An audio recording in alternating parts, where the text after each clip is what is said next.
ಇಲ್ಲಿ ನೋಡ್ರಪ್ಪ ನಾ ಬಂದ್ಬಿಟ್ಟಿದ್ದೇನೆ ರೀ. ಇವತ್ತು ಹುಕ್ಕೇರಿ ತಾಲೂಕೊಳಗೆ ಬರುವಂತ ಅತಿ ದೊಡ್ಡದಾದ ವೀರಸಿದ್ದೇಶ್ವರ ದೇವಸ್ಥಾನಕ್ಕೆ. ನಮಸ್ಕಾರ ರೀಪ್ಪ, ನಾನು ನಿಮ್ಮ ಯುಕ್ಯಾಬಿ. ಇವತ್ತಿನ ವಿಡಿಯೋ ಅನ್ಕೋ ಸ್ಪೆಷಲ್ ಆಗೋದೈತ್ರಿ. ಯಾಕಪ್ಪ ಅಂದ್ರೆ ನಾ ಇವತ್ತು ತೋರ್ಸ್ತಾಕ್ ಹೋಗ್ತಿರೋ ದೇವಸ್ಥಾನದ ಒಂದು ತಾಲೂಕೊಳಗೆ ಅತಿ ದೊಡ್ಡದಾದ ಮತ್ತು 400 ವರ್ಷಗಳ ಇತಿಹಾಸವನ್ನು ಹೊಂದಿರುವ ದೇವಸ್ಥಾನ ಆಗೈತಿ ನೋಡ್ರಿ. ಹಂಗಾದ್ರೆ ಎಷ್ಟೊಂದು ಇತಿಹಾಸ ಹೊಂದಿರೋ ದೇವಸ್ಥಾನ ಯಾವ್ದಪ್ಪ ಅಂದ್ರೆ ನಮ್ಮ ಬೆಳಗಾವಿ ಜಿಲ್ಲೆಯಲ್ಲಿ ಬರುವಂತ ಹುಕ್ಕೇರಿ ತಾಲೂಕಿನ ಯಾದಗುಡ್ ಗ್ರಾಮದಲ್ಲಿರುವಂತ ಶ್ರೀ ವೀರಸಿದ್ದೇಶ್ವರ ದೇವಸ್ಥಾನ ನೋಡ್ರಿ. ಈ ದೇವಸ್ಥಾನ ಸುಮಾರು 1 ಎಕರೆ ಅಷ್ಟು ಜಾಗವನ್ನು ಹೊಂದೈತ್ರಿ. ಮತ್ತೆ ಇದರ ಜೊತೆಗೆ ಈ ದೇವಸ್ಥಾನ 400 ವರ್ಷಗಳ ಇತಿಹಾಸ ಅಂದ್ರೆ 4 ಶತಮಾನಗಳ ಕಾಲದ ಇತಿಹಾಸವನ್ನು ಹೊಂದೈತಿ ನೋಡ್ರಿ. ಹಂಗ ಈ ದೇವಸ್ಥಾನವನ್ನು 1972ರಲ್ಲಿ ಇನ್ನಷ್ಟು ಉತ್ತಮವಾಗಿ ಕಟ್ಟಲು ಪ್ರಾರಂಭಿಸಿದಾರೆ ನೋಡ್ರಿ.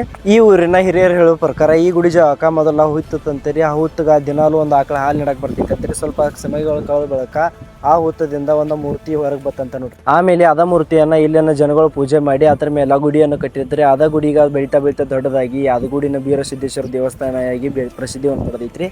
ಮತ್ತೆ ದೀಪಾವಳಿ ಸಮಯದೊಳಗೆ ಈ ದೇವಸ್ಥಾನಕ್ಕೆ ದೊಡ್ಡ ಪ್ರಮಾಣದ ಜಾತ್ರೆ ಆಗ್ತಿತ್ತು ನೋಡ್ರಿ. ಮತ್ತೇನ್ರಿಪ್ಪ ಈ ದೇವಸ್ಥಾನ ಬಗ್ಗೆ ನನಗೆ ಎಷ್ಟು ಗೊತ್ತಿತ್ತು ನಿಮ್ಮೊಂದಿಗೆ ಹಚ್ಕೊಂಡೇನ್ರಿ. ಮಚ್ಚಿಕೊಂಡ್ರೆ ಮುಂದಿನ ವಿಡಿಯೋ ಇಂಥ ವಿಡಿಯೋ ಸಲುವಾಗಿ ಫಾಲೋ ಮಾಡಿ ಇಟ್ಕೊರಿ. ಮತ್ತೆ ಈ ವಿಡಿಯೋ ಇಷ್ಟ ಲೈಕ್ ಮಾಡೋದಂತೂ ಮರಿಬೇಡ್ರಿ.